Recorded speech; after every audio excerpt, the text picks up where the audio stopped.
Seguimos avanzando en esta edición de Somos Todos Periodistas, hablando de este contexto que estamos atravesando en el marco de estos 40 años de democracia y de cara a lo que va a ser el balotaje del próximo domingo, respetando por supuesto la veda electoral.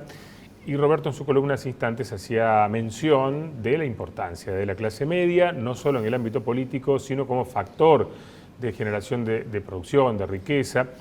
Y vamos a analizar qué es ser hoy de clase media, a partir de las distintas políticas de los últimos años, ¿no? De la mano de esta democracia y qué fue pasando con la clase media y cuál es este contexto económico por el que atraviesa, y además también analizar las variables que tienen que ver con la economía actual, ¿no? De cara a lo que va a ser lo postelectoral. Ya nos acompaña Ana Viganó, quien es economista de IDESA, que es el Instituto de Investigación destinado a políticas que tienen que ver con lo social, con lo económico, con la educación, lo laboral. Está con nosotros Ana, un gusto que nos acompañe. Junto a Roberto Cornet te saludamos. Bienvenida. Muy buenas tardes. Hola, un gusto. ¿Cómo están? Muy bien. Bueno, ustedes vienen realizando investigaciones en distintos ámbitos a través del equipo de IDESA. Y hoy nos centramos un poco en esto que decíamos recién, ¿no? La clase media como un motor de la Argentina, algo muy característico de nuestro país. ¿Qué es hoy ser de clase media en la Argentina? Bueno, hoy para ser clase media, como mínimo se tiene que ganar 430.000 mínimo, pero obviamente la clase media abarca muchísimo más que solamente ingresos. Típicamente la idea de clase media es mucho más que poder de compra. Es el estereotipo, digamos, de un sector que todo el país aspira a tener, es una posibilidad de progreso social, ¿no?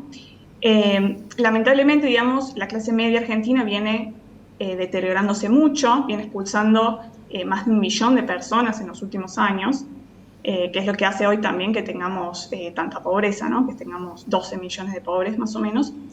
Entonces, como bien dijiste anteriormente, Argentina siempre se caracterizó por tener una clase media abundante, ¿no? Lo que lo distinguía mucho de los países de la región. Pero últimamente esto se revirtió, y mientras que muchos países de la región están, digamos, mejorando mucho en términos de clase media y de posibilidades de ascenso, en Argentina la calidad de vida ha venido cayendo de manera permanente, ¿no? Y hoy tenemos que, por ejemplo, en 2016 el 48% de la población podía considerarse de clase media y hoy estamos en 42%. Y es una variable muy estructural, o sea, que haya caído 6 puntos en menos de 10 años es preocupante. Claro, vos recién hacías referencia al ingreso de 400 y algún mil pesos para ser de clase media, pero a la hora de evaluar los costos de vida, lo que significa aspirar, porque entiendo a qué te referías, que hay cierta aspiración de la clase media a cierto nivel de educación, a ciertos beneficios en cuanto a medicina y demás.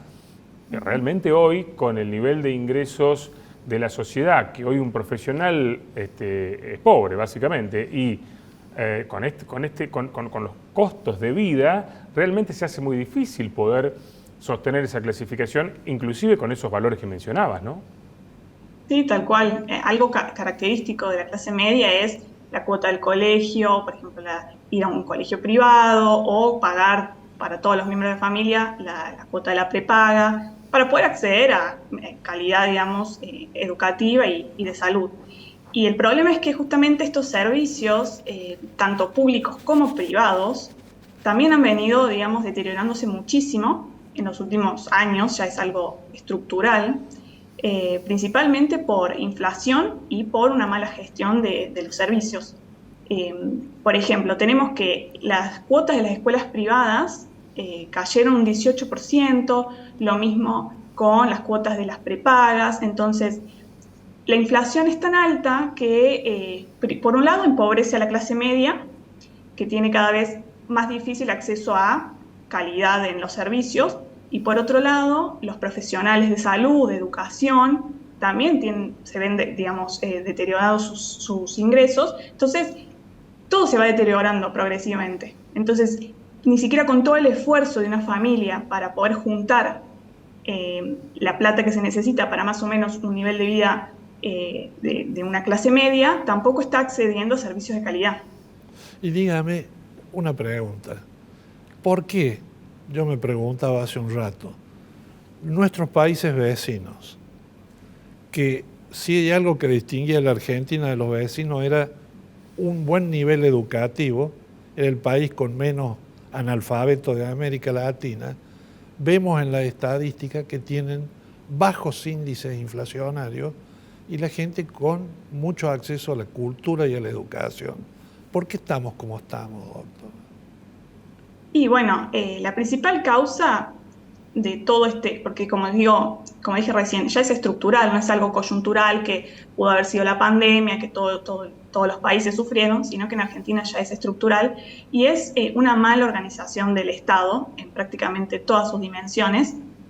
Tenés, por ejemplo, crónicos déficits fiscales que te llevan a inflación, por lo tanto deterioro del poder de compra, como dije recién, deteriora la provisión de los servicios, hay cada vez, por ejemplo, más espera en los turnos, hay que pagar coseguros, hay paros, entonces los déficits llevan a inflación y la inflación necesariamente deteriora todo lo que es calidad e ingresos. Y por otro lado, también hay una mala gestión del Estado, por ejemplo.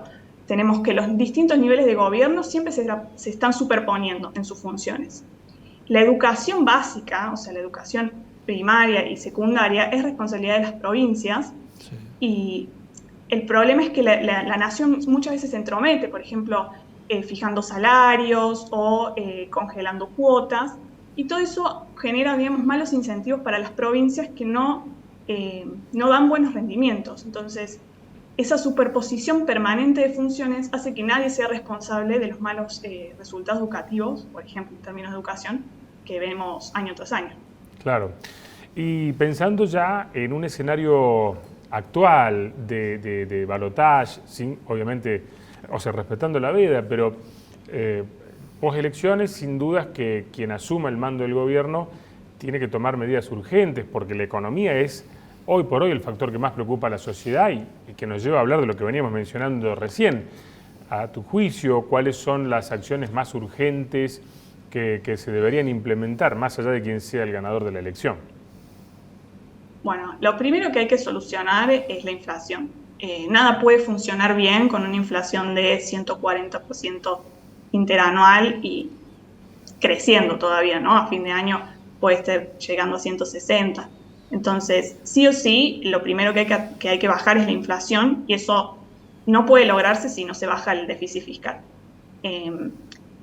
Y bajar el déficit fiscal no puede hacerse solo tampoco. Todo este deterioro de la clase media que se refleja obviamente en todos los sectores, ¿no? Hay más pobres, hay también menos en clase alta, o sea, todos van bajando escalones. Se necesita un cambio estructural.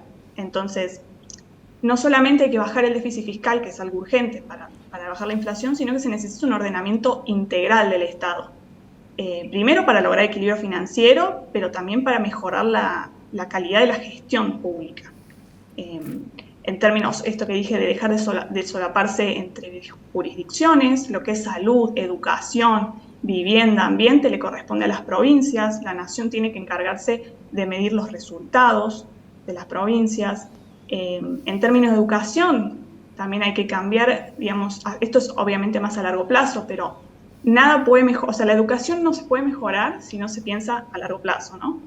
Se tiene que tener un sistema educativo más orientado al mercado laboral, o sea, se necesita una reforma integral del Estado.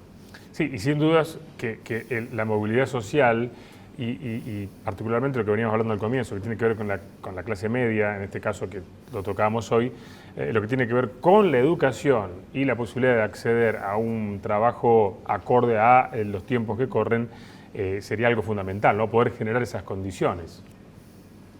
Sí, tal cual. No solamente en términos de educación que te permite ascender socialmente, sí, porque nuestra educación en Argentina está muy orientada a la universidad pública, que eso no está mal, pero siempre hay que brindar la otra posibilidad de acceso al mercado laboral. Y en Argentina no hay directamente programas vocacionales, por ejemplo. Entonces, sí o sí se necesita para que los chicos que están en la secundaria y que prefieren oficios o prefieren algo más vinculado a empresas, tengan esa salida laboral. Y también es necesaria una reforma laboral que tienda a la formalidad, ¿no? Eso también es necesario porque si no, la legislación laboral que tenemos actualmente fomenta la informalidad y por lo tanto salarios bajos, salarios que van cayendo siempre por debajo de la inflación y deteriora cada vez más la calidad de vida. Bien, bueno, Ana, no tenemos más tiempo. Gracias por habernos acompañado y poder intercambiar con nosotros tu punto de vista a partir de sus investigaciones en torno a esto que planteamos hoy. Muchísimas gracias por acompañarnos. Gracias. Muchas gracias a ustedes. Un placer. Muchas gracias.